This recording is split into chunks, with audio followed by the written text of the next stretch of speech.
I really like this session. As Ollie said, this is about helping you put together that important business case. And more importantly than that, I'm going to show you how to put a platform like the one Dom and Reese showed you earlier in place at no additional budget.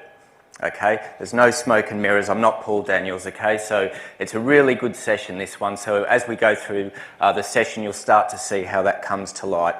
One thing I wanted to get on the radar at the start is when you think about putting a system like this in place, think of it not against your HR budget, but against your remuneration budget, okay? I'll flesh that out as we come along. Now, I thought how to start this session. One of the most common conversations that we have is the whole idea around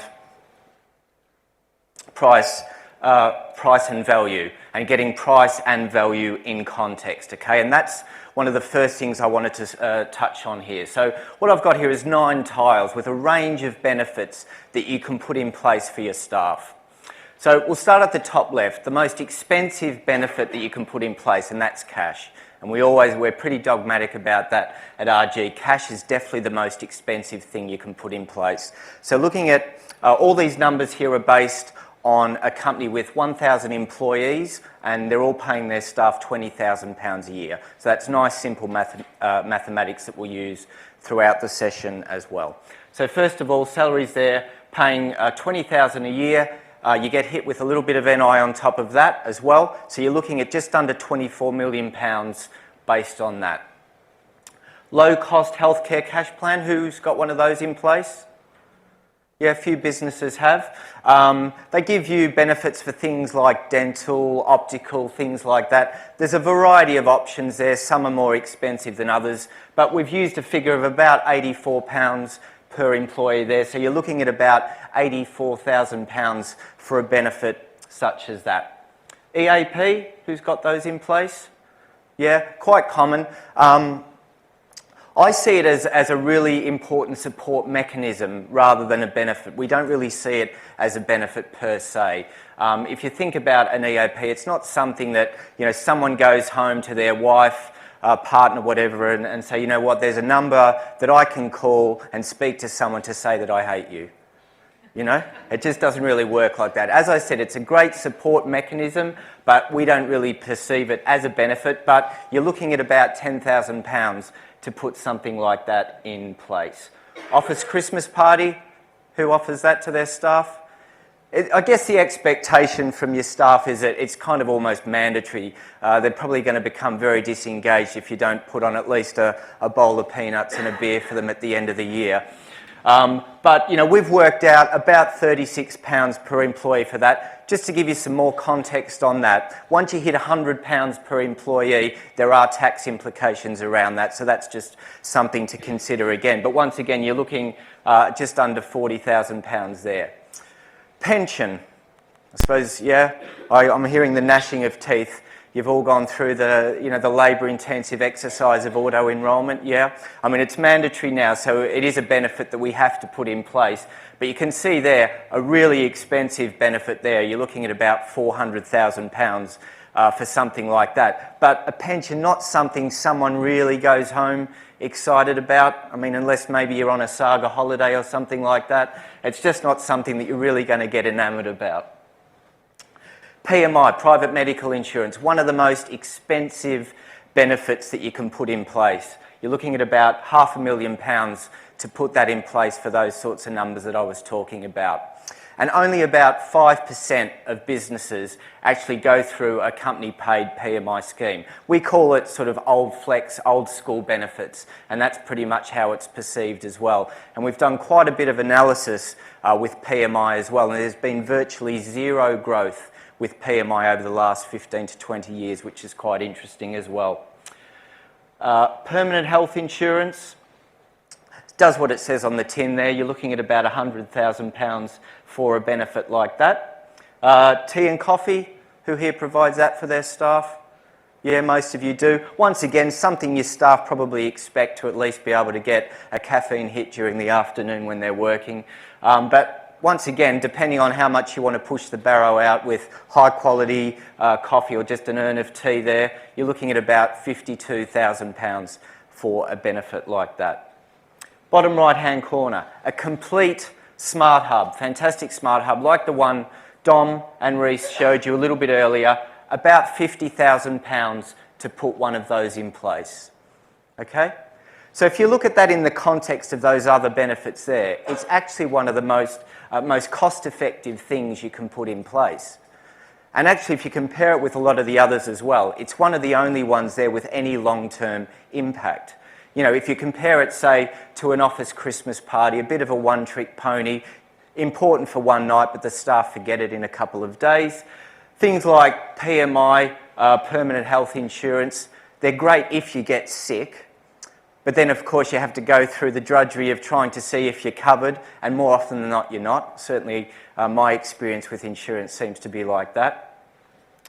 And that's the important point that I want to make here, is that benefits work because they amplify money. If you put a benefit in place and it doesn't amplify money, it's simply not a good benefit. Okay, if I wanted to give Seb here £10 in cash, once I put NI and a bit of tax on top of that, that ends up costing me about £15. Okay, so there's a range of things, a range of benefits that you can put in place that actually amplify money. So unless your spend is something on a big cultural statement or a big piece of internal infrastructure, something like that, if it's not amplifying money, it's simply not a good benefit. So you're thinking now, okay, so where's the business case? How can I bring this to light? So there's a trick that I use to bring this to life, to show you how we can build the business case and how you can put this in place. So what I use is the mathematics of a 3% salary rise for 1,000 staff. Okay, they're the mathematics that I'm going to use. So we're going to implement, firstly, a straight pay review. That's a simple 3% salary increase for those 1,000 staff being paid £20,000 a year. So let's go to the table here. So salary, £20,000, as I mentioned, 1,000 staff. So your pay bill is £20 million based on that. Does that all make sense? Yeah? Great. So, as I said, we're going to put in a straight 3% salary increase, salary review. So your additional cost there is £600,000. Makes sense? 3% of 20 million is £600,000. Okay? So your additional NI on top of that, as we said, cash being the most expensive benefit you can put in place, you're looking at just over £80,000 once you put NI in that. So your total additional spend there on the salary review is just over £680,000. Then there's a bit of tax, and we'll work out the tax and what the take-home is from there. So there's gross, tax and net per annum based on that. So you're looking at the end of the year for someone, based on that 3%, to be taking home £35 per month. And then we have to think about the message that takes home with your staff. So Seb goes home to his wife, says, okay, how did the pay review go today? They go, well, you know, it was okay. I've worked really hard throughout the year, thought I was doing well, and, you know, I've got a 3% salary increase, so I'm going to be taking home about another 35 quid a month. So we book a table for two at Pizza Express. So the message, it's okay, but they're not going to be overly excited about that. So you think, okay, potentially as a business you want to put a platform like I discussed in place. But your CFO, as they always say, says we have no more money. We have to make the same money go much, much further. And you say, that's okay, no problem. At which point his or her ears will prick up. He'll say, I'm going to implement a pay review plus a benefit and recognition launch from the same budget. So let's go to the maths. Same again, 3% salary review based on those numbers. However, your spend on RG, as I quoted previously at £50,000, we take from that £600,000 3% review. So your spend on salary now is £550,000. Okay, so it's a little bit less than the 600,000. However, the good news is you pay a little bit less NI based on that. Okay, your NI is actually just over £75,000. So your total additional spend is once again a little bit less at 676. We go through the same tax, gross, tax and net. But the great news is, or the really interesting bit of news, is at the take-home there's virtually no difference. You're looking at £32 per month as opposed to £35. A posh cup of coffee. But think about the message that this sends home with your staff when you put this in place. So they once again say, how did the pay review go today? They go, well, it was okay. I'm going to take home about £32 per month. But they've just put this amazing new benefits platform in place. Okay? And we get help with childcare costs, and we can get discounts on shopping online and use our loyalty cards, and we can change our holiday entitlement and save money at the dentists and opticians. And they've just launched this amazing new thank you program where people are going to start thanking each other at work. And you know how I'm always coming home and complaining that I can never find HR documents? Well, they've just consolidated them on a central platform now, so I can find them really easily. And I can do it all on my phone. You see, it's just like Facebook. So I had a really interesting day at work.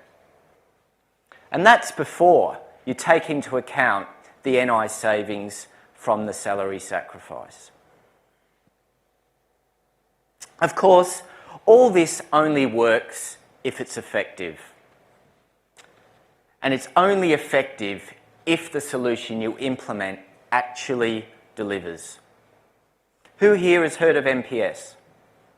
Net Promoter Score? Some of you? Okay, I'll do a quick NPS 1A here. So NPS is a simple measurement of customer satisfaction. Your customer gives you a score and it's a simple score of customer satisfaction. So here's how it works.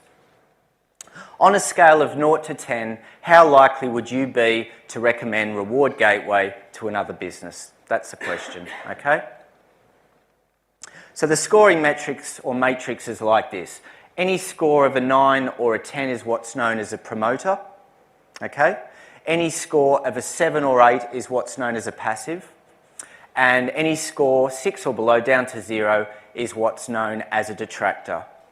So the way they work out the NPS score is your percentage of promoters minus your percentage detractors gives your NPS score. Now, NPS score is not a percentage, it's just a flat score. So for instance, to give you an example here, if out of 100 people, everyone gave you a 9 or a 10, your score would be positive 100. If everyone gave you a score of 0 to 6, your score would be negative 100. And if everyone gave you a 7 or 8, your score would be 0. Does that make sense? Yeah?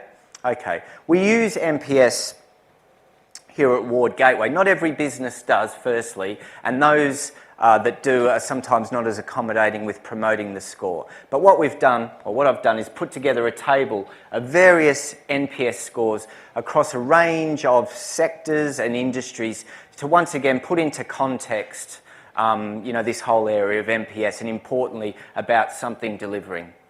So first example here is Simply Health at positive 29. Bupa at positive 7. Pru Health, another healthcare provider, at minus 9. One thing I just wanted to put on your radar as well, it's actually quite normal within certain sectors for NPS scores to be very low. So relatively speaking, you might have, say, a minus 2 as an NPS score, but it might be quite normal for everyone else within your sector to be minus 10, 15. So relatively speaking, your NPS score can be good for your sector. Media company here, positive 16 for Virgin Media. Sky is at positive 15. AOL at minus 6. Expedia at minus 10. O2 Telecoms at positive 24. Apple the highest NPS score of any consumer brand out there, the golden child of NPS at positive 66. First Direct at positive 62. Adobe at positive 48. Direct Line, another insurance company there, another brand, at positive 20. Reward Gateway, positive 43. We're actually quite proud of that NPS score. But there's one score that's higher than all of those, even higher than Apple at positive 66. And that score, at positive 76, is Reward Gateway when you segment the responses where we've come in and replaced another provider, which is really interesting. And that's, I guess, the point I wanted to finish on, is this whole area of it must work, it must deliver. You see, we are passionate about technology, we're passionate about innovation, we're passionate about communication and understanding the kind of communication that your staff consumes and wants to consume. And that is the most important element of today. You see, we have conversations with businesses around online and offline workforces. You see, an offline workforce might just mean that your employee isn't sat in front of a computer, okay? But I'll guarantee that he or she will have access to a smartphone and will be looking at Facebook and Sky News and things like that. And that's the thing we understand. We understand the kind of communication that your staff uses, so we can put your platform, your communications, your hub in the hands of your staff in the communication channels they want to consume. So I really hope that's been helpful for you today. If anyone wants to connect with me, my email address is there. I'll also be out in the area over lunch, so it'd be great to chat. If you've got any questions at all, I'll be more than happy to chat further. Well, we've also got a handout, a nice takeaway for you with the stats, so you don't have to try and remember all those mathematics. So the guys are going to come around now and hand out that for you, and also give you a copy of our blue book, which is a consolidation of some really interesting case studies across a range of clients, which you can take away and read and give you some more context of what I've spoken about today. But it's been great speaking with you, and I'll hopefully chat to some of you over lunch.